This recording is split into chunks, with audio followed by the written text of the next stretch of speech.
Люди йшли вже. Нормально. Як ми засипаємо, то не раз.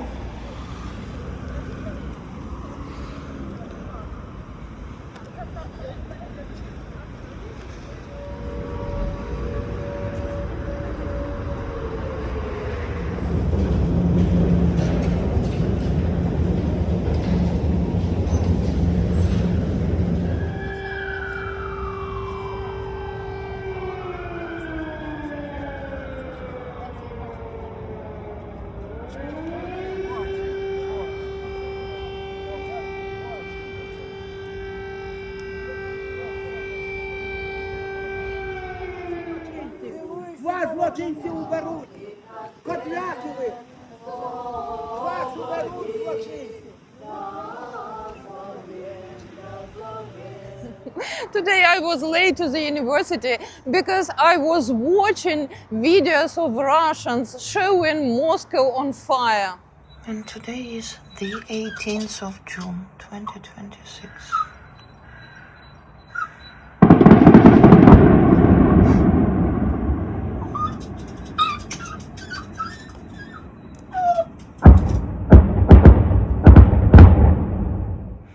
This is a special military operation and it goes according to the plan.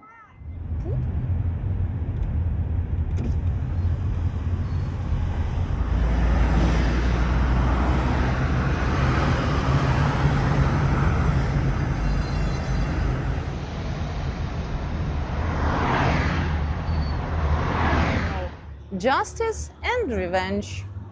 Justice and revenge.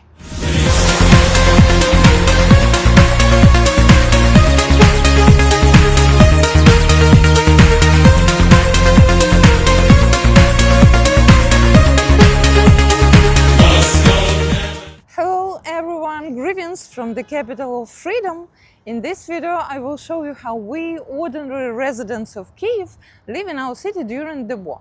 So today is the 18th of June 2026, and last night the terrorist state of Russia launched another attack on Kyiv, but that attack wasn't as massive as the attack they launched 3 days ago. But you know, compared to our response to the attack launched at Moscow this morning, it's like, yeah, you can understand and you can see my mood. Today all Ukrainians are rejoicing, they're smiling, they're sharing a lot of different memes about that strike on Ukraine. Yeah, I don't take pleasure at other people's sufferings, even if they are my enemies, but you know, there are three things people can watch forever, like fire burning, water flowing, and terrified Russians who are sharing their videos on social media showing Moscow in flames. Yeah, that was Ukrainian dream, Moscow in flames. You know, I have relatives in Moscow. Yes, I have relatives both in Krasnodar and Moscow. I didn't send them any words of empathy or sympathy, maybe because I'm just ill-mannered, or I don't know, maybe because I'm such a cruel person. But during these 4 years of war, they messaged me like several times, and every time they just advised me to leave Ukraine and to settle somewhere abroad. Okay, so what's the news in Kyiv, except we are sharing these memes from Moscow all the time? The 18th of June, 2026. Russians are attacking us again.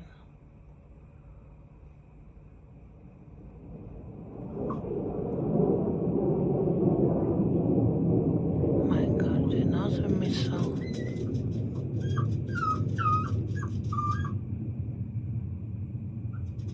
Iskanders. 4 Iskanders.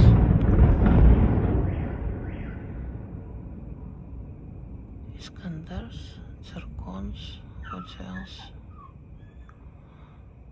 Ah, орешник. Орешник is still missing.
I see her rolling up, Uber black Cadillac, high heel boots and a sexy body full of tats. Baby's bad, oh baby's hella bad. After her there ain't no coming back. Wanna take a run at that. I think she's feeling me. Turn it up a few degrees. My imagination of her body gets the best of me. Oh gosh, she's such a tease. So now everything has changed, and unexpectedly it has changed in our favor. I think right now this is the most dreadful and humiliating period for Putin and all the Kremlin propaganda. But some Ukrainian experts say that out of desperation, frustration, humiliation, Putin might press this doomsday button, you know, and he might launch a nuclear strike at Ukraine. But if it does happen, it wouldn't matter to us anymore. Okay, what else? My dear friends, I do apologize for my last video about that massive attack that took place on the 15th of June.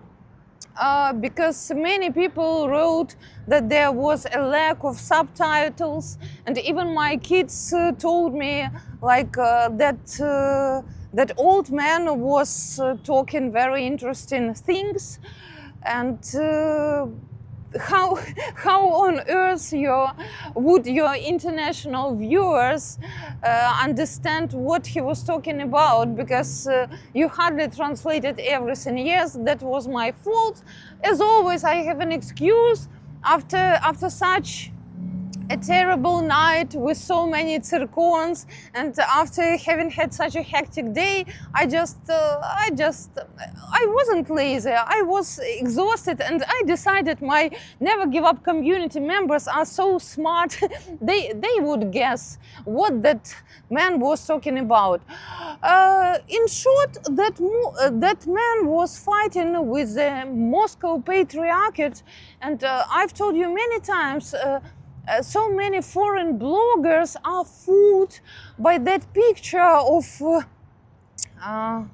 lovely old, probably Ukrainian, but in fact no, of lovely old ladies who are praying near the Kyiv-Pechersk Lavra. In fact, these lovely ladies are still protesting against the fact that Kyiv-Pechersk Lavra was taken from the Moscow Patriarchate. I don't know whether you know about this fight between two churches in Ukraine, like truly genuine Ukrainian church and pro-Russian church. It is called Ukrainian Orthodox Church, but in fact this word Ukrainian is used just to fool people. It's like a cover to use in Ukraine for this church to operate in Ukraine. So during the presidency of pro-Russian presidents like Yanukovych, you know, our funny Yanukovych, the Kyiv-Pechersk Lavra was leased for the Moscow Patriarchate. Why, you may ask, why are you explaining all this in such detail? Just so that you understand, because that man was crying like, you're criminals, you're criminals. He was addressing those old ladies who were praying. By the way, they are praying in Russian all the time, and they are praying for Russia, and they never mention Ukraine in their prayers. They are praying about some abstract God-blessed country, probably Russia, who knows. But they never use even words, Ukraine, Ukrainian. They are talking about some Rus. So these old babushkas are really dangerous. This is my opinion. And the Moscow Patriarchate, you know, all the churches, pro-Russian churches, it's like, so in Kyiv we had like headquarters, the central office of KGB and FSB. I mean, I'm talking about that time when the Kyiv-Pechersk Lavra belonged to the Moscow Patriarchate. And you know, I think we can't even call those priests, by the way. That old man mentioned several facts when pro-Russian priests refused to have a funeral service for the Ukrainian heroes who were killed at the front line. And I know personally many facts like this. I don't remember, I think last year I told you such a story. So they are not priests, they are like FSB agents, they are Putin's colleagues, and they know the art of mental, I don't know, of psychological manipulation. By the way, once I was caught by such a priest. Yeah, I have a very funny story for today. Unbelievable story. I have told this story to all my friends. It happened many years ago. I still can't understand, can't explain to myself how it happened, but it happened. So I'm talking about the times when my husband was still alive. And at that time, I was the head of the chair, yeah. I was like the youngest PhD, the youngest head of the chair. And I still remember times when I attended like gatherings, like meetings of the head of the departments. And I think an average age was maybe 50, maybe even 60. And once one gray-haired man told me like, girl, go and make us some coffee. And I told him, I'm not a secretary, I'm not a lab assistant, I'm the head of the chair like you. They were very surprised. So at that time, I was working. I'm not talking about Shevchenko University where I'm working right now. It was a different university. So once I felt very low, and I asked myself, like, what's your problem? You have 2 kids, your husband is a famous pilot, you have got a prestigious job. What is your problem? But I couldn't understand, and I've told you many times, I'm not a religious person. Yes, I do believe in God, but I don't need churches or priests. Actually, I can't imagine how I would go to a church and how I would talk about all my sins to some man, to some stranger. I think for such cases you should have a good friend and I don't know, and a bottle of champagne. Okay, again a silly joke. So, I do remember that day.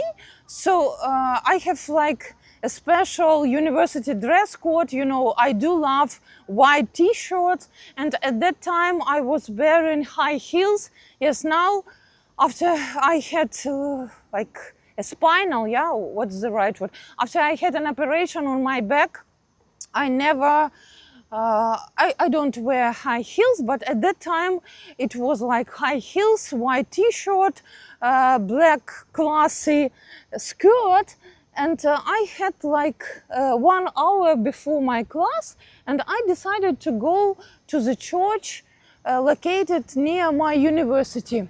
My God. and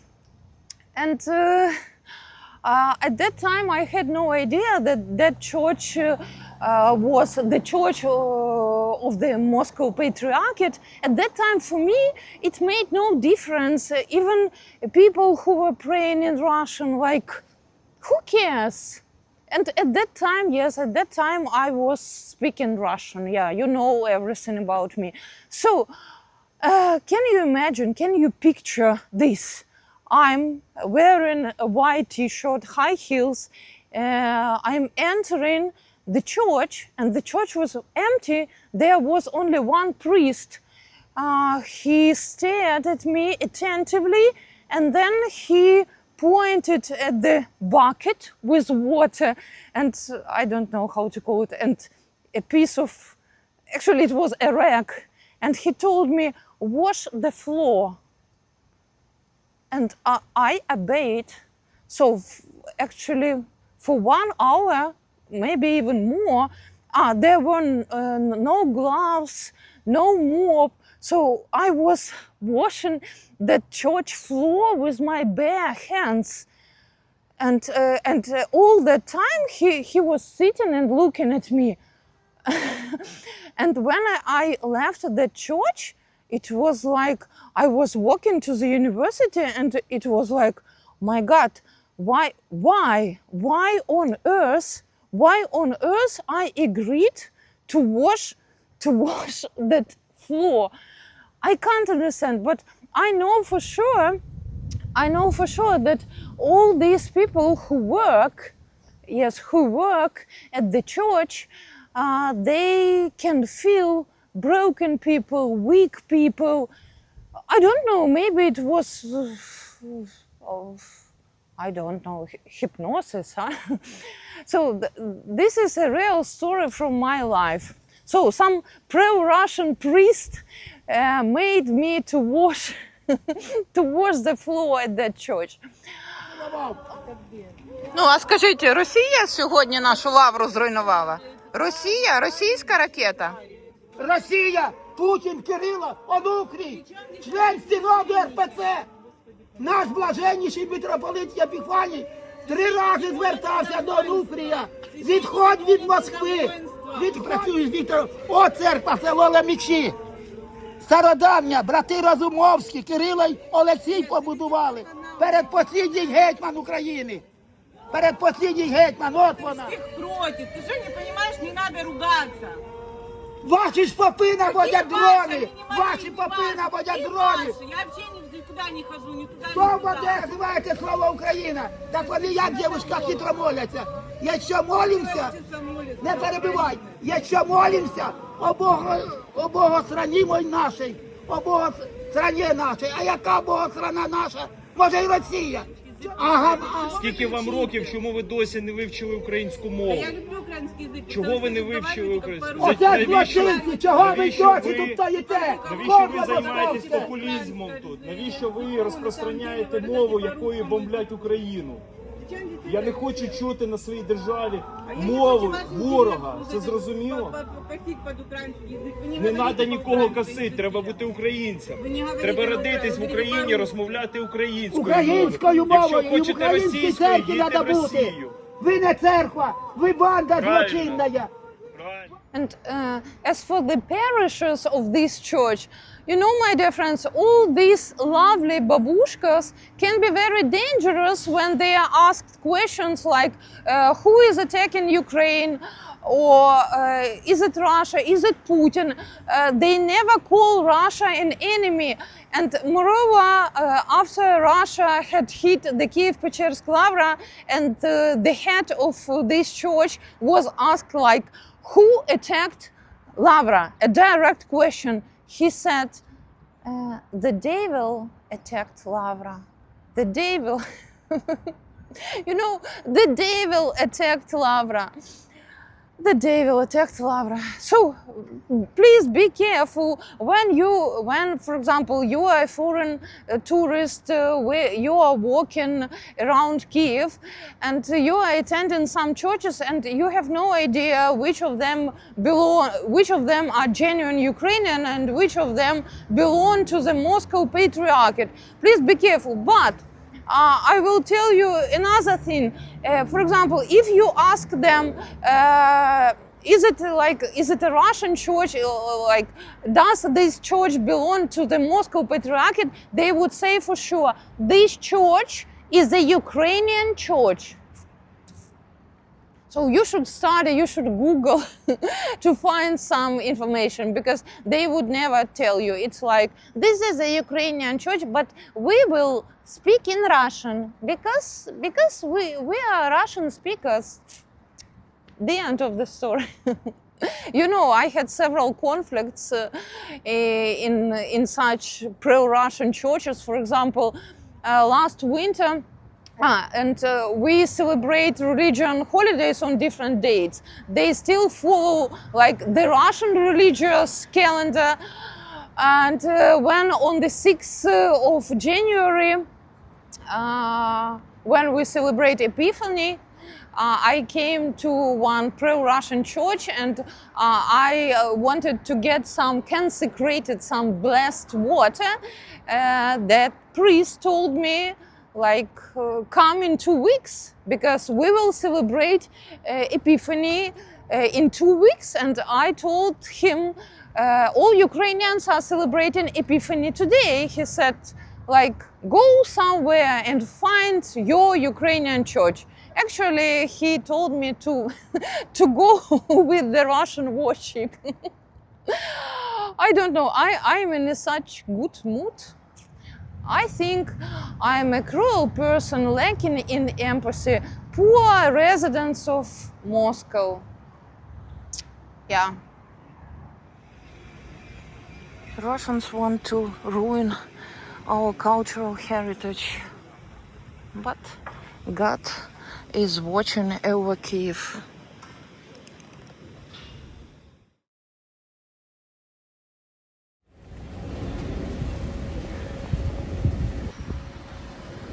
Эвакуирование из собора.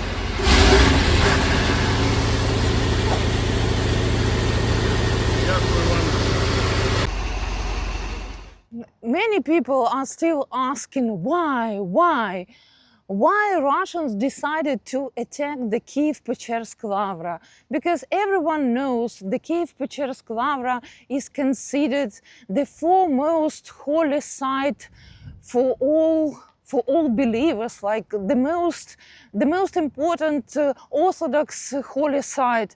And Russians promised many times that they would never attack the Kyiv-Pechersk Lavra.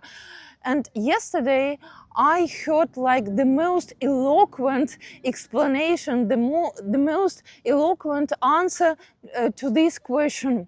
So one expert said like, Russia behaves like a rejected man who splashes the acid to a beautiful woman's face. So Russia understood that they can't conquer Kyiv, can't take over the Kyiv-Pechersk Lavra, and that's why they decided to destroy Kyiv and to destroy all the sites.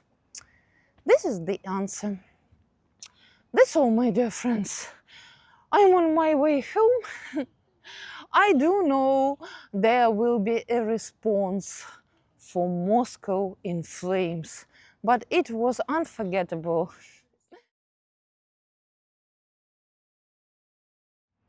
Thank you for watching. Pray for Ukraine, and goodbye, and never, never, never give up.